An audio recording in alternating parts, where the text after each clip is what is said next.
The creation of body and soul is very, very important, as we spoke before last week. We said the body is like the soul is created in the image of God, whereas the soul takes it one step further, and the soul is a piece of God. Like we are a God clone in a way, like God. We are a progeny of God. We are the children of God. When you say someone is your child, it's more than saying that they look like you. You know, you can make, like we said, a good painter can make an image that looks like something else, but it doesn't mean it is that something else. Like if someone makes a painting of you, a beautiful painting, if you go over and you pinch the painting, that you won't feel it. It's not you. Whereas a child, let's say, it looks like you. It's not just looks like you, it is you. Yeah. It's like a lot of women, they get worried about, becoming their mothers. I remember when seeing a poster, a bumper sticker. It says, I don't have to worry anymore about becoming my mother. I am my mother. So that's even a step further. It's not being like your mother, but it's actually you are your mother. You are your mother. You are your father. So this is the difference between the body and the soul. The body is created in the image of God. It sounds like a little bit of an idolatrous notion to say that we're created in the image of God. God has no image, right? So what does it mean we're created in the image of God? God is an image. And he's speaking to the angels. He says, let us make man in our image, right? So we created not just the image of God, but the image of the angels. Let us make man in our image, right? So what is this image? So we say that the image that is that the human body is created is that every part of our body, every aspect of our body evolves from a spiritual source, and therefore it's like that spiritual source. So the reason why we have one nose, two eyes, one mouth, two ears, the reason why we have two arms, 10 fingers, and all these things, they're not random things, This is all in the image of God, like the fact that we have 10 fingers, let's say, right? 10 fingers. We're told that comes from the 10 sefirot, the 10 divine attributes. And that's why everything is like on 10. You have 10 toes. The different features in the face, different parts of the body is also tied in with the 10 sefirot. Kabbalists speak about the human image as being one that expresses the right column, the left column, the center column. Every part of the human body is an expression of the divine. But we wouldn't say it is the divine, it is in the image of.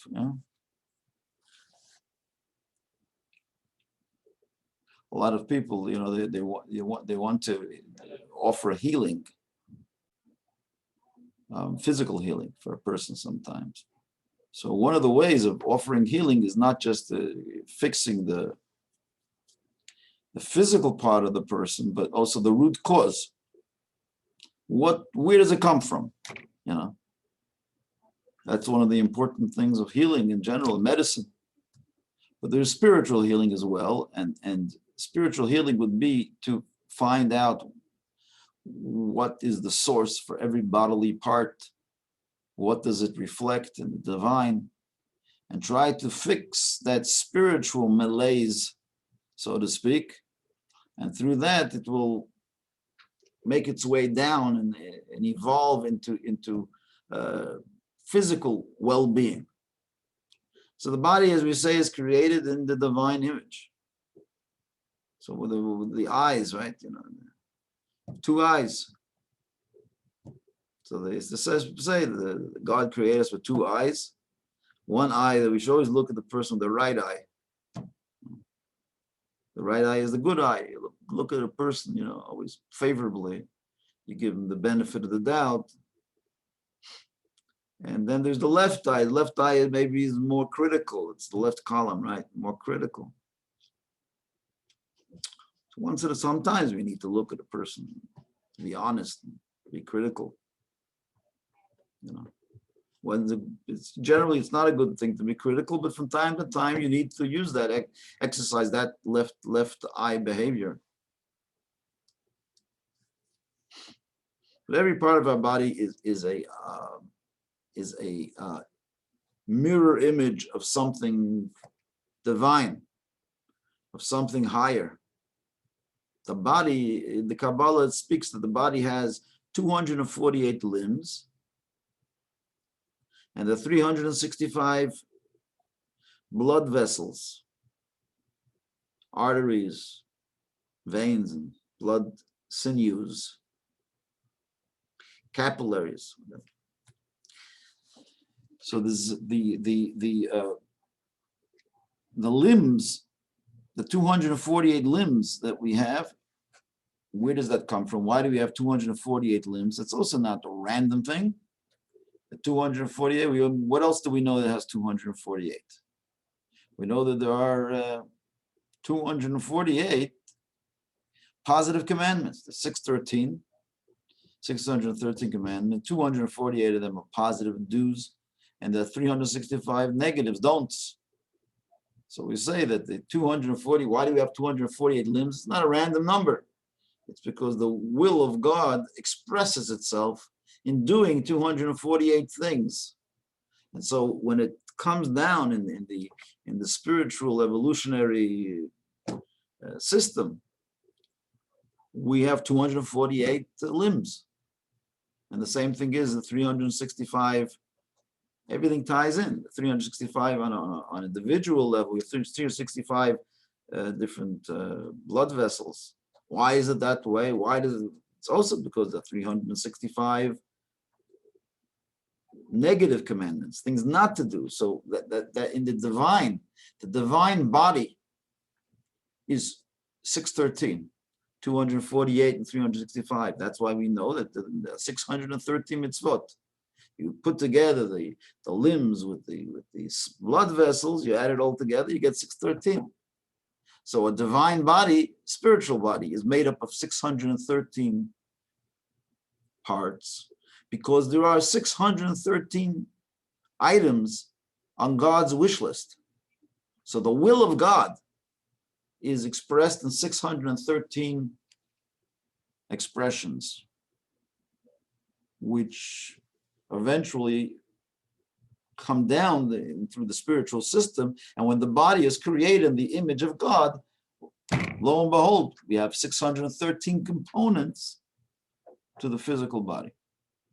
And every one of the physical parts of the body is tied in with some kind of a spiritual counterpart, if you can call it that.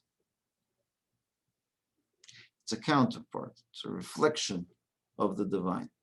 That's what the human body is. But the soul is even deeper than that. The soul is not just in the image of, the soul actually is a piece of God. And we say likewise, just like the body has 613, the soul also has 613. There are 613 strands in the spiritual umbilical cord between the human and God. There are 613 little strands that connect us to God. And it's almost like it's like they have these microchips, not microchips, but they have the micro, in the wires, they have these like little thin strands in modern cables. So you have the micro cables that are in the bigger cables. You have the micro, those are the connections. So we connect to God with 613, both the body and the soul. The body more of an image, and the soul is actually a piece of God. And the soul connects to God also with the 613 connectors, which connect us to God. But again, the point over here being that the body differs in the soul. The body, as we say, has 248 limbs, 365 blood vessels, and there are as well 365 days of the year. So it connects on a micro level and also on a macro level. Understand, whatever happens in the individual level also is reflected in the spiritual cosmos, in the spiritual system. So we have the 365 days of the year, also 365, right? So that's important that all these things reflect in the entire world. So what we have, the human body is part of creation. It says, in the beginning, God created the heavens and earth. So what does that mean? Is the world God? The world is an expression of God, but we can't say it's created. Some parts are created in the image of God. But you can't say that the world is God. That's a heresy. It's a heresy to say that, like you bow down to a rock or to a statue, you're not allowed to. Why? Because it's not God. It's a creation of God. The human body is part of that creation of God. Yes, it's in the image of, it reflects, but at the end of the day, it's part of creation. That's why you can't worship the human body. You're not allowed to bow down to another human being, worship them. In Judaism, that's called idolatry. Even though someone could say, oh, I'm not bowing down to the human being, I'm bowing down to the godliness that's being expressed with the human body. But that's a bit of a slippery slope, even though that probably that argument is correct in essence. A person says, I'm not bowing down to the human, I'm bowing down to the godliness that's in the human body or reflected by the human body. But that is Judaism, we still consider that idolatry. You're not allowed to worship a human being, a human body, because that's part of creation. Creation as opposed to being divine. Now the soul of the man or the woman, the soul is a piece of God. So yes, a person could say, well, I'm bowing down not to the body, I'm bowing down to the soul. But the Torah says that's too complex. And even though your intentions might be correct, but you are doing an act which appears to the public as being an act of idolatry, of worshiping the creation instead of the creator. And even though, like I said, the human being has a part of them which is the creator, which that is the soul. But as we know, the Torah is into the visual. It's into the way it appears. So when you think about it, really, all of idolatry is really just, it's for the commoners, not to make mistakes, that people shouldn't think that you're worshiping creation instead of creator. But the truth of the matter is that there's a little bit of creator in the creation too. Right? That's how you had someone like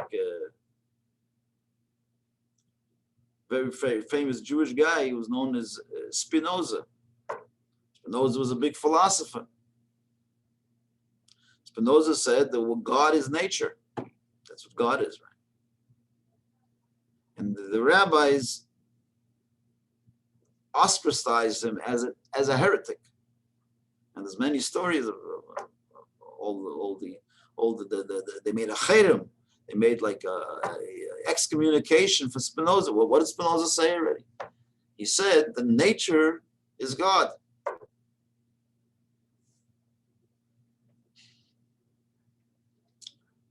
What's the problem with that?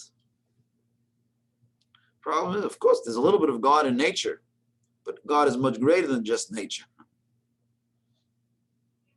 There's a difference if you say God is nature, or you say nature is also God. If you say that the nature is also part of God, But if you define God and limit God to nature, that's a heresy. Say God is just nature. God is also supernatural. He's also beyond nature. He's not limited to nature. So if you worship nature and you say that's God, that's idolatry. So when you bow down to another human being, and we know that many religions, that's what they do. They worship another human being. Now, it's not so wrong, because there is a little bit of God in the human being as well. But the problem is that the Torah doesn't want it to be misconstrued, that we're worshiping the creation when we should be worshiping the Creator. And like I said, these things are pretty tricky because they're intermingled, right? There is a little bit of the Creator in the creation. But it appears to be that you're worshiping, and that's what idolatry is. The Rambam writes many other. Idolatry was a law that was brought into place by God because people were missing it. They were missing the point. They were eventually, if you worship a rock, even though you can make an argument that there's life in the rock too, and there is a spirit in the rock that comes from God, and that's what we're worshiping. But for the next generation, they look at it and they say, you are bowing down to a rock. So the children begin to think the rock has powers. And that's how idolatry actually historically evolved. The first people who worshipped idols, they weren't thinking about the symbolism or the representation of the idol. They were thinking about the God that this idol represents. But their children looked at it and they said, our parents worship the rock, so the rock must have powers. That's how idolatry is a tricky thing. That's what Spinoza said, that nature is God. We also believe that to some degree. We believe that nature comes from God. There wouldn't be a nature without God. But to say that God is limited to the nature, that's a problem. Or God is limited to the idol, that's a problem. That is idolatry, raw idolatry. Worshiping creation and not the Creator. And God says you're not allowed to. I'm a jealous God. God becomes jealous. Yeah. He doesn't want you to love anything else or worship anything else besides for Him. And some people might say, well, what is God being a jealous God? He's like, what is he like? He's like trying to control us. Yes, he like, or does he have these human? Is he on a power trip? Is he worried about? No, not a power trip. He's just trying to make sure that the humanity knows what is to be worshipped and what is not to be worshipped. So in theory, there would be nothing wrong with worshiping the God that's in nature. But the problem is that the kids look at it, and the next generation look at it, they start making a whole religion out of worshiping the nature, or worshiping the rock. Follow what I'm saying? So, there was a this parsha, I mentioned Pa'or. Pa'or was a very, very famous idol that the people used to have in the Transjordan and also in Israel itself. It's called Baal Pa'or. Some call it Baal Pa'or. Or that was the name of the idol. They say by the way that they worshiped the idol was they would defecate in front of the idol. So the question is, what kind of worship is it? The defecating in front of an idol? It's like, everybody in shul go now. Everyone goes to the bathroom now. That's the worship, because they saw their parents running to the bathroom because the parents were so enamored by Pa'or. They were so scared, they were so frightened by this Godhead, God, Pa'or, that the parents used to run to the washroom during the service. So the kids started to think, oh, that must be the way to worship this God. I always tell people not to run to the bathroom in shul too much, because the kids might think that's part of the worship, But that's what the story was with Pa'or. Pa'or, can you hear me, guys, by the way? Can you hear me? Yeah, give me a thumbs up. I wasn't getting any visual communication, So Pa'ar, that they saw that the parents were so, it was a frightening God. So they saw that the parents, they would run to the washroom because they were so scared, the stomach started to turn. And they would run to the washroom, and kids saw this and they said, okay, this must be the way to worship. So that's why the Torah says, do not bow down to idols. Even if you have some deeper ideas, we're worried about what the next generation is going to learn from that. So you can't bow down to a rock, even if your rock represents some great, deep, mystical stuff. That is idolatry, because the visual act is one where you seem to be giving kavod, you seem to be giving tribute, paying tribute to the rock. That's the visual of it. And so the next generation is going to say, oh, the rock must have powers. That's how idolatry started. And that's why we can't bow down to a human being, because a human being is a composite of body and soul. And so, yes, maybe the soul part has a spark of God in it, but the body is part of creation. So when you bow down to a human, you're bowing down to something made out of earth, clay, a human body. And even if your intention is to bow down to the human body because there's 248 and 365 and all these things, the visual of it is idolatry. And that's the danger. The Torah saw that as a danger, because you need to have a religion that is sustainable from generation to generation. And that is why that's where idolatry comes from. So is God a jealous God? No, he's not so jealous about the idolatry. He's not jealous of, worried about a rock that you're going to bow down to a rock. No, of course not. He just wants you to get it straight. He wants all the generations should get straight what is worthy of worshiping. Something which is divine is worthy of worshiping. Something which is creation should not be worshipped.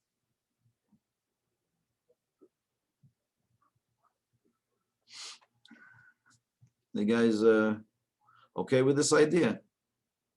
Okay. So again, when God created the world, he created the human being, he created a body that is in the image of God. That body, because it is part of creation, is not eternal. And the body goes, as Genesis says, from dust to dust. It comes from dust. That's really what the body is. It's a beautiful painting, a beautiful canvas, but it goes back to the dust. Whereas the second part that it says that Hashem created in the human being was, it says Hashem breathed into Adam a breath of life. And last week we spoke at great length about blowing and balloons and the whole thing, right? You remember? So when you blow into something, you're blowing in your essence. So the soul has one up on the body, in that the soul is really the essence of Hashem that's infused. And that's why the soul, after we die, it goes back to where it came from. Everything is an ecosystem. Ecosystem means you go back to where you came from. So the body came from the dust and goes back to the dust. The soul comes from God. It's a piece of God and goes back to God. So people ask, how do you know there's an afterlife? How do we know there's an afterlife? Do you ever go there and come back? People ask me a lot of times. I heard a whole book on the afterlife. People ask, Rabbi, how do you know that? How do you know that? Did you ever go there, come back? Do you know? I mean, there are people that have near-death experiences and they have all kinds of things they see up there. But, that you can argue maybe they're a little bit hallucinatory of those points. It's hard to make that as a proof. But to me, the biggest proof is what do you understand the body to be, and what do you understand the soul to be? If we understand the soul as being a piece of God, then it's a logical thing in the afterlife. If we have within us a piece of God, what happens to that God? God is indestructible by definition. God was, God is, and will be. As we say every day in davening, yeah, he was, he is. Adon Olam, we sing it always in the prayers. He was around before the world was created, right? Hashem. Adon Olam Hashem Olam B'terem Kol Yitzur. He was around before the world existed. And then V'acharei Kichlot Hakol, after everything, Levado Yimloch, he will still be. So the whole world, the physical world, is like a little blip in the story of God. Small blip, a couple of years here and there, yeah.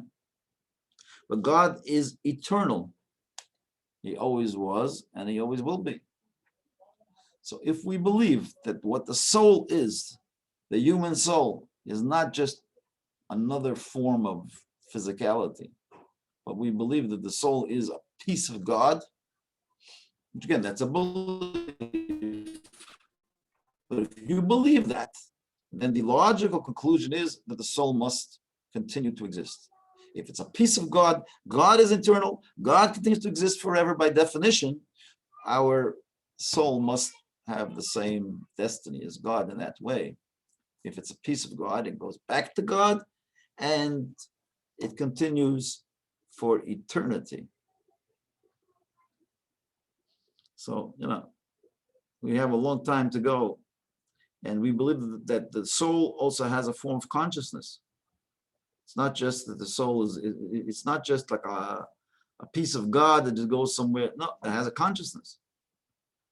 And that consciousness has a memory, It remembers, it knows itself, it has emotions, feelings, intellect. And the soul continues thereafter. So right in Genesis, they're already laying the groundwork for the belief in the afterlife. Because right in Genesis, where it speaks about that God created the body from the earth and the soul, he blew into Adam a breath of life. Where's that breath coming from? It's coming from the divine. That's a piece of God that's being infused into Adam and Eve. And because that's a part of God, that must continue to live on for eternity. So get prepared, get ready for living on forever. That's a lot of fun. and not just living forever, but thinking. It says that the righteous people continue to study in the world to come.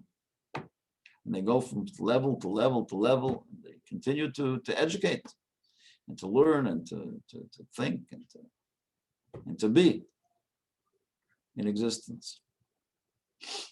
So we have now the more or less the Genesis, introduction of Adam and Eve. So we didn't really speak so much yet to the male and female components of the soul, the Adam and Eve part, right? And that we'll leave a Mitzvah Shem for next week. So next week we'll discuss the male and female part of this divine soul. So we say that there's a divine soul and there is a image of God body. And that image of God body had the male component. Adam and Eve was the female component part of it.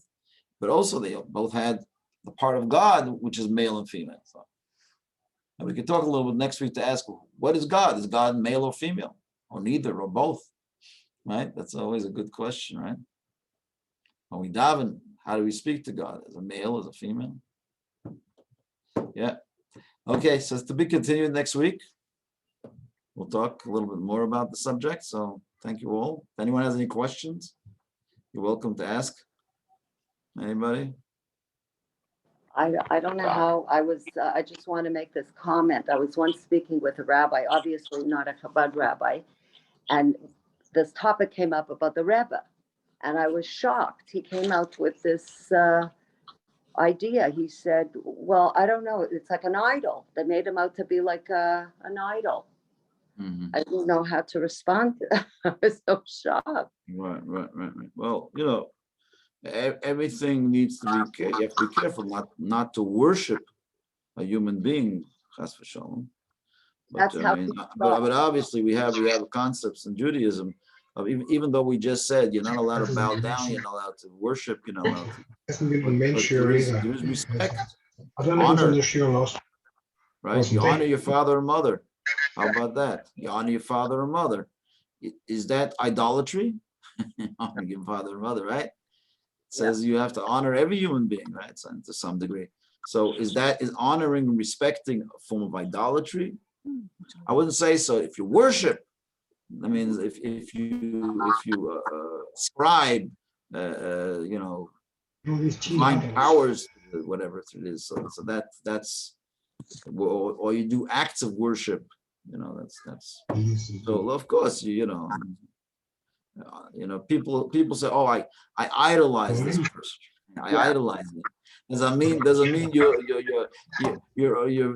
breaking the prohibition of idolatry by idolizing. This person is my role model. I idolize them. Yeah, obviously one has to be careful not to attribute divine powers to them. Like with a rabbi, especially, a rabbi doesn't have his own powers. Whatever he has is because of he may be close to God, and so he is the servant of God, like Moshe Rabbeinu, and it does mention in the Talmud that if somebody cleaves onto a holy man, a holy rabbi, a holy woman, it's like you cleave onto the Hashem himself, right? So everything it depends how you understand it and how it's expressed. Okay, thank you. All the best. I had the class before he said it. Yeah. Have a great Shabbos to everybody. We'll see you tomorrow. Thank you. Shabbat shalom. Shabbat shalom, Rabbi. Thank you very much. Take it. Always a pleasure. Thank you. Thank you. Shabbat shalom to you all. Shabbat shalom.